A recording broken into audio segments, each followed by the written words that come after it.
Hey, what's going on, everyone out there in YouTube land? So today we're going to have a look at a very simple device. This one coming from either a company called Vaporstorm or Cacuq, C-A-C-U-Q. I'm not too sure which company is making this, but anyways, this is the Vaporstorm 100.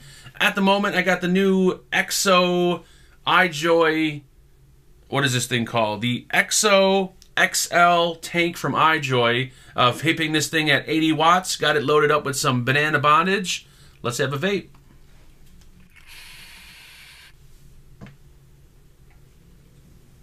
So the Vaporstorm 100 was sent over directly by Cacuq for the purpose of this review. If you guys are interested in checking one out or picking one up, later on after the video, I'll have some links posted in the description.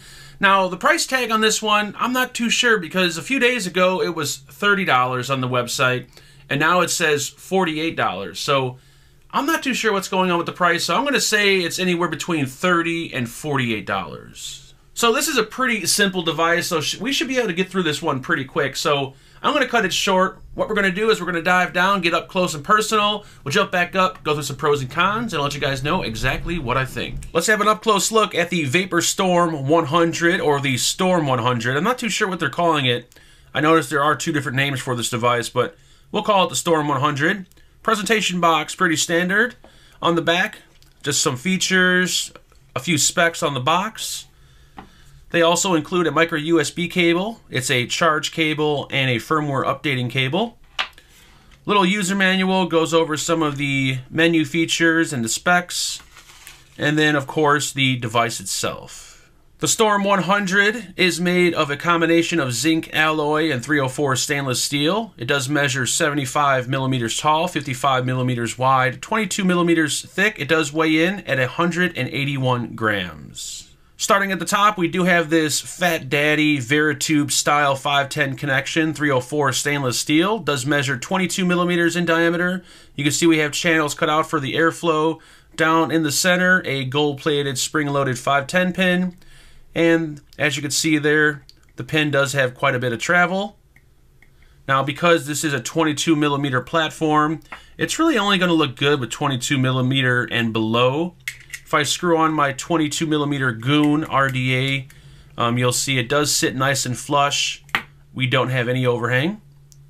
But if I screw on something a little bit larger, like the Apocalypse RDA, which is a 24 millimeter, you'll notice that we do get a little bit of overhang along the sides and the front. Doesn't look too bad, but if you want it perfectly flush with the sides, it's going to be 22 millimeter and below. Along the corner, we're going to have your firing switch, and I must say this is actually a perfect location for the firing switch because whether you're using your index finger or your thumb, that's where your finger is always resting at. So perfect location for the firing switch. Nice and clicky, very responsive. I've had no button issues, no sticky button, no misfires. I must say the firing switch and the wattage button are nice and solid. As you can hear there, there is no button rattle, so nice solid buttons on the Storm 100. Below that, we got this rocker style wattage switch, wattage up and down. Once again, very solid, very clicky. Requires a little bit of force to actually press the button, but once again, it is a nice tight switch. Below that, this beautiful OLED display. Kind of reminds me of the DNA screens. Very bright and readable. Love the display on here. And then below that, a micro USB port. And they do advertise we have 2 amp charging, and this one does offer updating over USB. So let's go over some of the menu features and the specs on the chip. Now, I could not find really anything as far as specs on the chip. What I could find is this one is capable of 7 watts up to 100 watts. It can fire down the lowest resistance 0.20, but I have noticed that I can get it down a little bit lower than that, and I'll show you that in a moment. We do have a 3200 milliamp hour internal battery. You cannot remove the battery on this one, so you have to charge it over USB. And when I put a 18650 up against it, you can see here, it probably has a single 18650 inside. I'm not 100% sure. I did try to remove the casing, but I don't have the proper bit to remove these screws. So my guess is going to be that it has a single 18650 inside there, but then again, they claim it's doing 100 watts, so I'm not too sure what battery they're using inside here. If I do find out, I will post it in the description. So as I stated earlier, they claim it can fire down to a 0.20, but I have noticed I can actually get this down to a 0.16. I got a 0.17 ohm coil on here, 100 watts, and you'll see I'll get 4.13 volts. And when I input that into my Ohm's Law calculator, you guys will see that's actually pretty accurate right there. 4.123 volts, 0.17 ohms, 100 watts, and you can see the amps it's pulling is 24 amps. So once again, I am curious as to what battery they're using inside here, but so far, actually, so good. It can actually handle this 0.17. So having a look at the screen, you can see we have your wattage, the resistance of your coil, voltage being applied, the mode that you're in, and a battery indicator. To adjust the wattage, you know, your wattage up and down button, this thing scrolls really, really fast, all the way up to 100 watts.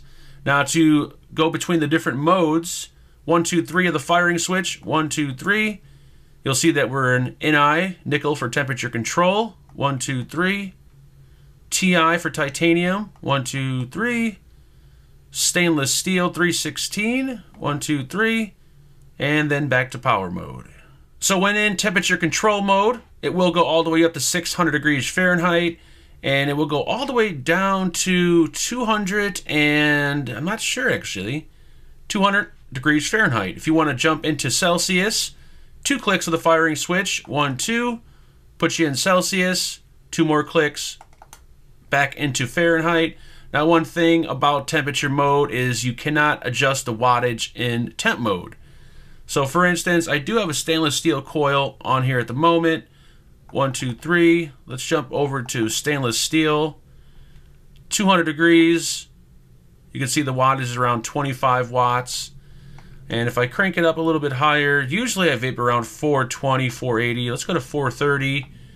You'll see the wattage does go pretty high actually, almost around 90 watts. So even though you can't adjust the wattage is pretty high in temp mode, and we do not have resistance lock also on the Storm 100. At the bottom of the device, nothing much going on there, and then along the sides and the front, you can see we have the Vapor Storm logo, and then on this side we have the Storm 100. Once again, some websites call it the Vapor Storm 100, others call it the Storm 100, so I'm not too sure. Now this crackled finish, I'm not sure if this is supposed to be the leather look. This is the one finish they sent over, and then the wood grain finish they sent over. Here's the wood grain, and all it is just a sticker on there. It's not actual real wood. So yeah, the color options are kind of eh. They do offer a white, a blue, red, black, and then you got your wood, and I think this might be the leather one. I'm not sure, or it might just be a crackled kind of effect. The frame is actually really nice. I'm not too sure if it's an anodized like zinc alloy, but it doesn't seem like it's painted. It seems more like an anodizing process. And then, like I said, the wrap around here is just like a sticker. The sticker hasn't pulled up at all. I'm not really a huge fan of the Storm 100, and then on the back, the Vapor Storm. I think it's a little big for the device. The device is kind of small, so I kind of wish they just kind of toned it down a little bit on the logo. Maybe made it a little bit smaller, put it at the bottom, or maybe along the side right there, but that's all personal preference. So let's compare it up against a few other devices so you guys get a better idea on the size. Here it is next to the iJoy Solo V2, dual 18650. As you can see there, it is a little bit smaller, a little bit not as thick as the Solo V2, but gives you kind of a rough idea on the size. Compare it next to the good old 213 from Sigelli, dual 18650 once again. As you can see, it's not as tall.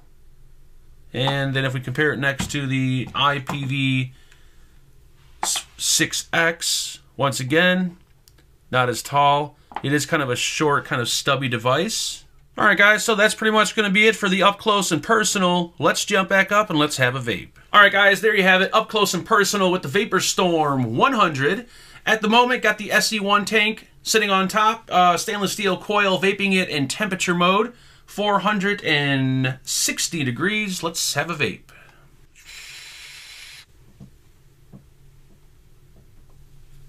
So usually, you know, I complain about devices that don't allow you to adjust the wattage in temp mode. And with this device, you know, you don't have that feature. You cannot adjust wattage in temp mode. But I did notice one thing, that this actually kind of performs pretty well in temp mode. I was really, really surprised. I usually use my Crown Tank or an RDA with stainless steel coils just to kind of get a feel for temp mode. I don't do temp mode all that much, but I have to kind of use it to see how it performs. But on here, not that bad, actually. Really not that bad. It seems to be doing quite well. I have not tested nickel or titanium since I don't use nickel or titanium. But vaping in stainless mode is actually pretty damn good for this device, and I was really, really shocked. Now, one thing I'm kind of concerned about, not really concerned about, but I'm curious to know what battery they're using in here. You know, lately I've been seeing a lot of new devices coming from these kind of, not unknown companies, but these companies that you don't hear about all that much. And they come out with devices and they don't have any specs on the device. Like, you don't know, you know, any specifics on the chip or the battery or anything installed.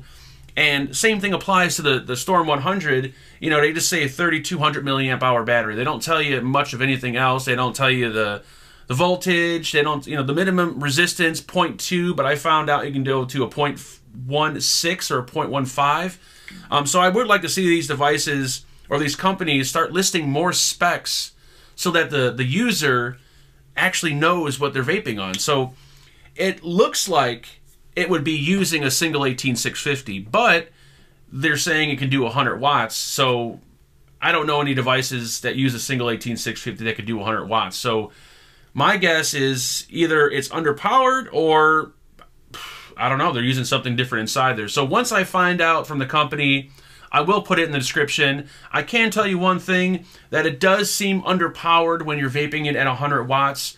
When I'm using the iJoy tank, for instance, and I pop it on top here at 100 watts, and then I compare it to the 100 watt vape I get off my DNA mod, it doesn't seem like it's doing 100 watts. It seems more like around 80 watts or so. So it does seem a little bit underpowered if you're going to use it to its full potential. But once again, I never recommend buying a device and always vaping it at its full wattage capability. So for instance, it does 100 watts. I don't recommend doing 100 watts all day long. But if you're curious, yeah, it does seem a little bit underpowered at 100 watts.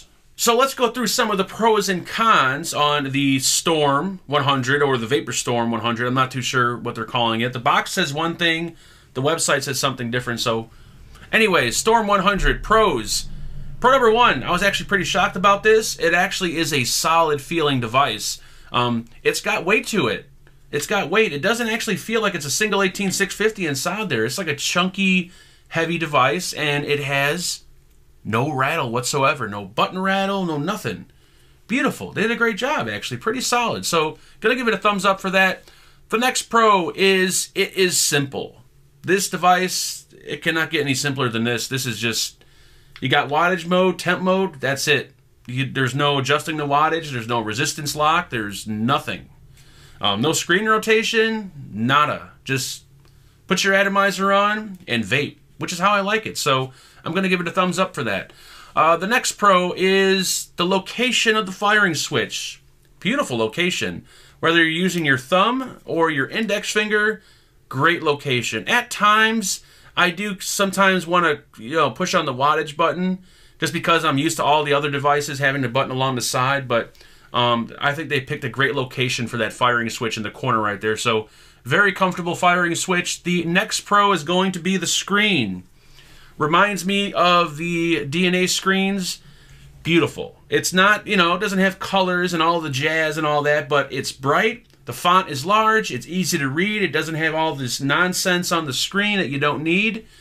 It has your wattage, your power, your resistance, your battery, and that's it. Gotta give it a thumbs up for the screen. Love the screen on here. And the last pro is the fact that it offers 2 amp charging over USB, and you can update the firmware over USB.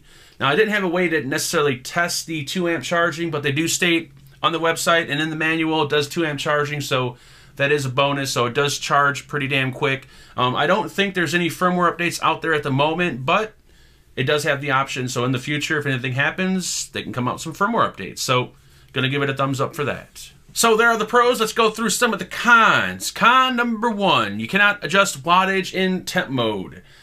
I give every device a con for that if they don't give you the option to adjust wattage. So even though it's vaping well in temp mode, I'm still going to give it a con for that nonetheless. So yeah, thumbs down for that, buddy. Thumbs down. Next con, the battery. Unknown battery. No idea what's inside of here. They state 100 watts. When you put it through an Ohm's Law calculator, at 100 watts, at 0.17, it was something like 30-something amps or something. So the numbers don't match up with being a single 18650. Then again, it is a little underpowered, so I'm not too sure what's in there. I kind of wish they would say it in the manual. You know, just tell people. Don't hide it. So I'm going to give it a con for the fact that they're not telling people what kind of battery's in here. The next con, I'm not a fan of the cheap kind of wood wrap on this thing. The photos look good of it when they sent me a photo of it. When I got it in the hand, I'm like, oh, that's just a sticker.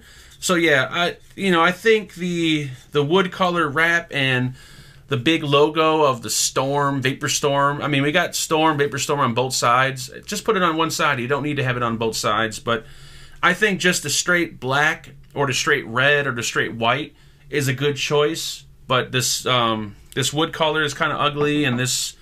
Hopefully this is not the leather one, but if it is, it's kind of tacky looking. But that's personal preference, but I'm going to give it a con for that. And the last con is kind of obvious, but anything over 22 millimeters, we're going to have overhang along the sides.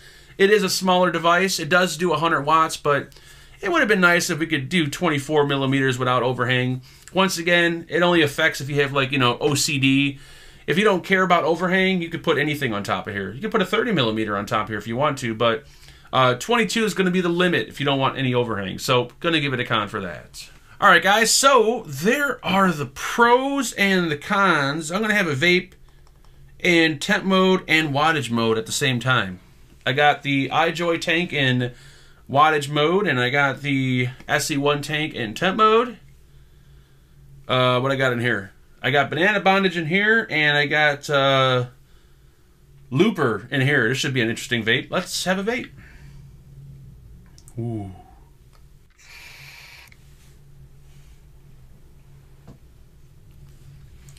Wow, that's an interesting tasting kind of vape.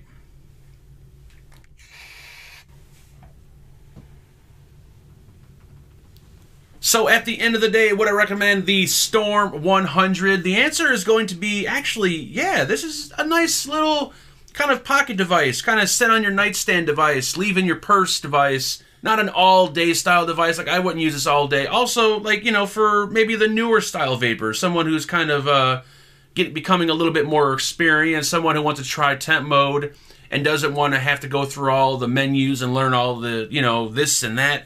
Just something real simple. I mean, they're calling it, they do say back to basics on the website in the title, so it is your basic kind of style device, but for what it does it pretty damn well, and I was actually pretty impressed. So yeah, it is a nice kind of little compact device, little powerhouse here. So yeah, I'm going to give it a thumbs up and highly recommend it. Alright guys, so that's pretty much going to be it. That's all I got for you guys today. If you have any comments or questions, please feel free to leave them below. Please like, share, and subscribe. I'll talk to everyone very, very soon. Make sure you guys build safe and vape on.